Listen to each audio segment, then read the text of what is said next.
మీరు తెలంగాణ ఉద్యమాన్ని ముందుకు తీసుకెళ్తున్న క్రమంలో, మీ ప్రాణాలకే ప్రమాదం వచ్చిన సందర్భాలు ఏమేమి ఉన్నాయి? 1, 2 ఉదాహరిస్తారా? మీలాంటి వాళ్ళకు మీలాంటి వాళ్ళకు అంటే ప్రధానంగా మేము 96, 97 ప్రారంభించిన తర్వాత మీ అందరికీ తెలుసు. ఆ! మార్చిలో జరిగింది. ఏప్రిల్ 6వ తేదీ నాటికే గద్దార్ మీద కాల్పులు ఇవన్నీ చూసిండ్రు. గద్దరన్న మొత్తం భువనగిరి సదస్సు, భువనగిరి బహిరంగ సభ, లేకపోతే ఈ తెలంగాణ కాంటెస్ట్‌లో ఆయన రాసిన పాట, మొట్టమొదటి పాట 69 తర్వాత అప్పుడు చిన్న చిన్నగా ఏదైనా పాటలు, గేయాలు రాసుంటారు గానీ, మొట్టమొదటి పాట 10 జిల్లాలను కలిపి, సకల సంపదను కలిపి రాసిన పాట గద్దరన్న పాటే. ఆ పాట ఎంత ప్రాచుర్యమైందో చెప్పనలవి గాదు. అమ్మా తెలంగాణ. కొద్ది రోజులు అమ్మా నా తెలంగాణ అని. ఆ!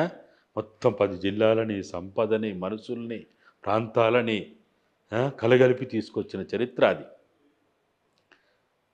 చూసినాం గదా మనం. నెల తిరగక ముందే గద్దరన్న మీద కాల్పులు ఎందుకు జరిగినాయి?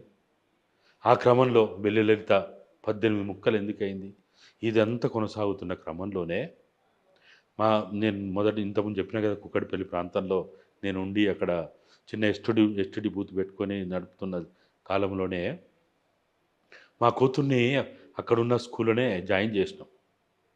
జాయిన్ చేస్తే ఒకరోజు మధ్యాహ్నం సడన్గా ఫోన్ వచ్చింది. అప్పుడంతా ఇవే కదా, ల్యాండ్లైన్ ఫోన్లే కదా. మాకు ఎస్టీడీ బూత్ ఉండే కాబట్టి మాకు ఫోన్ వచ్చింది, మీ కూతురు స్కూల్లో లేదని. అయ్యో! అని అంటే ఇక నేను ఎక్కడో తిరుగుతున్నా. వెంటనే మా మిసెస్ నాకు ఫోన్ చేయడము, చెప్పడము ఇదంతా జరిగింది. జరిగిన తర్వాత ఏందని పూర్తి మళ్ళా స్కూలుకి ఫోన్ చేస్తే అదే మళ్ళీ హడావుడిగా అక్కడికి పోతే సుమారు దీని అంతటి కూడా ఒక గంట అట్లా నాకు అంత సమాచారం అంది, నేను తెలుసుకొని అంతే గంటన్నర టైం పట్టింది. విపరీతమైనటువంటి ఆవేదన, బాధ ఈ కుటుంబస్తులు. చివరికి చూస్తే ఏందంటే క్షేమంగా స్కూల్లోనే ఉన్నది. ఎందుకట్లా చెప్పారు మరి? ఎందుకంటే ఒక రకంగా చెప్పాలంటే నువ్వు గనుక తెలంగాణ పిచ్చితోటి ఇంకా ఇట్లనే తిరిగితే అప్పటికి నేను ఒక డీసీఎం వ్యాన్ వేసుకొని వేల లక్షల కరపత్రాలు వేసుకొని, పుస్తకాలు వేసుకొని మొత్తం పల్లె, వాడ, బస్తీ, గూడెం తిరుగుతా పోతున్నా. అంటే స్కూల్ వాళ్ళే అబద్ధం చెప్పిండ్రా? స్కూల్ వాళ్ళు కాదు, అగంతకులు ఫోన్ చేశారు. మరి పాప స్కూల్లోనే ఉన్నదంటున్నారు. ఉంది. స్కూల్ నుంచి కాదు కదా ఫోన్ వచ్చింది, వేరే ఒక ఫోన్ నుంచి వచ్చింది అన్నట్టు. మీరు స్కూల్కి వెళ్ళలే? నేను ఎక్కడో తిరుగుతున్నా. మిస్సెస్ ఒక్కసారిగా భయపడిపోయింది. ఏం చేయాలో దొయ్యలే, ఎవరు లేరు.